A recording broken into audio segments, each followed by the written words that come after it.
3.1, les conditions minimales d'isométrie de triangle. On a aussi, pour cette capsule-ci, les conditions minimales de similitude des triangles. Donc, tout d'abord, isométrie, on doit revenir sur ça. Isométrie, c'est quand on a égalité de même dimension. Quand on dit qu'on a quelque chose de similaire à autre chose, donc des triangles semblables entre eux, par exemple, ça signifie que ils ne sont pas nécessairement de même taille. Ils pourraient l'être, ce serait un cas particulier, mais nous avons plutôt des triangles qui sont l'un par rapport à l'autre, soit un multiple d'agrandissement comme par une homothétie.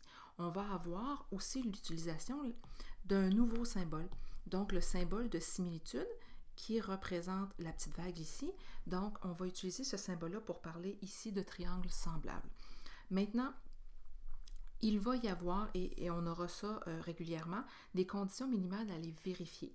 Donc, on va pouvoir dire que des triangles sont semblables s'ils ont des angles homologues isométriques. Donc, il faut absolument que les angles homologues, eux, soient de même taille et que les côtés homologues, les longueurs homologues, soient proportionnelles. Donc, il va y exister entre nos deux triangles, si on observe deux triangles, un rapport de similitude, c'est comme ça qu'on va l'appeler, entre les deux triangles. Par exemple, j'aurai devant moi un petit et un grand triangle et j'observerai que le lien qui unit les deux triangles, c'est un facteur multiplicatif de 2. Donc, pour passer du petit au grand triangle, tout a été multiplié par 2 au niveau des mesures de côté. Pas des angles, les angles, eux, doivent demeurer égaux, les angles homologues. Mais au niveau des côtés, on va avoir un facteur d'agrandissement ou un facteur de réduction. Ce coefficient-là, ce rapport-là, on l'appelle le rapport de similitude K. Vous l'avez déjà vu auparavant dans votre parcours scolaire, entre autres à partir de 2e secondaire et 3e secondaire, ça a été déjà traité. Maintenant, les conditions minimales de similitude qui sont possibles ressemblent un peu dans leur appellation à celles des conditions minimales d'isométrie. Par contre, il y a une petite différence notable, la dernière condition. Alors, commençons par la première, CCC, côté, côté, côté. Nous aurons aussi CAC, côté, angle, côté, et la dernière, AA. Donc, au minimum, avoir deux paires d'angles homologues congrus sera suffisante pour dire qu'on a des triangles semblables. Je commence avec CCC. Tout d'abord, observez que la façon de nommer la similitude se fait de la façon que c'est écrit présentement. Donc, on va aller indiquer que le triangle ABC est semblable avec la petite vague au triangle FDE, car on observe que pour chacune des paires de côtés homologues, on va obtenir le même rapport de similitude, c'est-à-dire que le lien qui unit mes deux figures, donc pour passer de la petite à la grande figure, est toujours maintenu. Et que ce coefficient-là, ce rapport-là de similitude est le même partout. Donc, d'abord, observons ce qu'on a. Tout d'abord, je vois que quand je compare deux paires de côtés homologues, prenons ici le côté FD, qui est le côté moyen du triangle de droite, avec le côté AB, qui est le côté moyen du triangle de gauche. Pourquoi je dis côté moyen? Bien parce qu'il mesure, si je regarde dans le petit triangle, 5, 6 et 7 cm de côté. Donc 6, c'est la mesure moyenne des trois.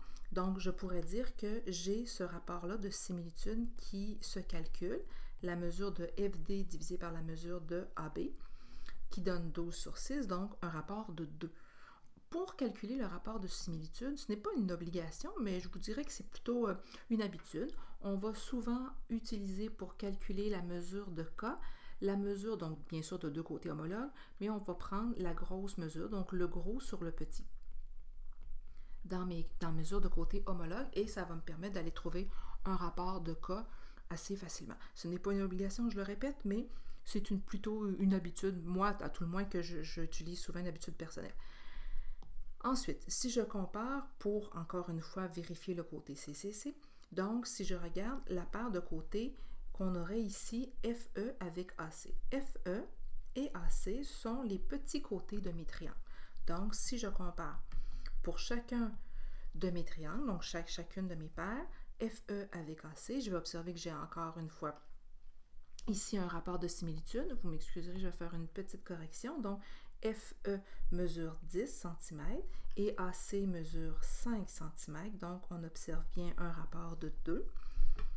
Et si on regarde, pour terminer, la mesure du côté DE avec la mesure du côté BC, on aura ici comme rapport de similitude, on aura ici comme rapport de similitude 14 sur 7 en comparant les grands côtés, donc les homologues ici qu'on observe dans nos deux triangles. Et à chaque fois, on a obtenu le même rapport de similitude, le même cas, ce qui nous permettra d'indiquer que le lien qui unit la petite à la grande figure, donc le petit au grand triangle, c'est un lien multiplicatif de cas. Donc, si je pars de la petite figure, pour obtenir la grande, toutes les mesures de côté homologue ont été doublées, ont été multipliées par 2. Inversement, je pourrais également dire que pour passer de la grande à la petite figure, je n'ai pas multiplié, mais divisé par k pour obtenir l'homologue qui est associé à ce côté-là. Par exemple, si on part du côté qui mesure 14 cm, en faisant 14 divisé par 2, eh bien, on obtient effectivement la mesure de 7 cm qui est son homologue dans le petit triangle. Observons maintenant CAC. CAC, c'est quand on a une paire d'angles homologues congrus comprises entre deux paires de côtés homologues proportionnels. Donc, ici, j'aurai présence de triangles semblables. Donc, mon triangle ABC sera semblable à mon triangle DEF. Si j'observe la même mesure d'angle, homologue congru dans mes triangles, et ici, c'est bien ce que j'observe.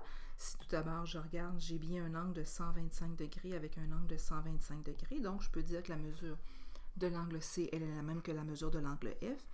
Et cette paire d'angles-là, homologue congru, elle est bien comprise entre deux paires de côtés homologues proportionnels. Si vous regardez, le petit côté dans chacun de mes triangles, donc la mesure du côté FE et la mesure du côté CB, on observe qu'on a un rapport K de 6 sur 4, donc de 1,5, et on a la même proportion si on regarde les côtés moyens, c'est-à-dire DF et AC ensemble. On voit qu'on a bien un rapport donc de 15 sur 10, c'est-à-dire d'1,5 également. Donc, ici, on pourrait indiquer que le rapport de similitude qui nous permet de passer du petit au grand triangle, c'est un rapport multiplicatif de K, donc de 1,5. Et pour passer du grand vers le petit, on divise par ce K-là. Donc, on diviserait par 1,5 pour obtenir une mesure de côté homologue. Terminons avec AA. AA, c'est un peu ressemblant à ce qu'on disait avec les triangles isométriques. On disait, nous, ACA. Mais pour les triangles semblables, le simple fait d'avoir deux angles pareils, deux angles identiques dans nos deux triangles, va être suffisante pour dire qu'on a des triangles semblables. En effet, la somme des angles, ça donne toujours 180 dans un triangle. Vous avez vu ça depuis longtemps. Bien, comme j'en ai deux pareils, nécessairement le troisième sera égal dans les deux triangles si on le fait par calcul. Maintenant, si vous regardez ce qu'on a de présent dans notre dessin, ici on voit bien qu'on a un angle de 40 degrés dans chacun des triangles, donc on a des homologues égaux entre eux, donc les homologues isométriques, et on a aussi dans chacun des triangles la présence d'un angle de 90 degrés, donc on a bien ici une autre paire d'angles homologues isométriques. Donc, on a ici la condition AA pour dire qu'on a des triangles semblables. Maintenant, dans ce cas-là aussi, il y a un cas qui existe entre les deux triangles. C'est toujours présent quand on a des triangles semblables. Donc, pour passer du petit au grand, on fait toujours fois K. Et du grand au petit, on fait toujours divisé par K. Mais ici, on ne peut pas déterminer cette mesure-là puisqu'on n'a pas de côté homologue. On ne connaît pas les mesures des côtés homologues. Donc, on ne peut pas le déterminer dans ce cas-là ici précisément, mais c'est sûr qu'il existe ce cas-là puisqu'il existe toujours quand on a des triangles semblables.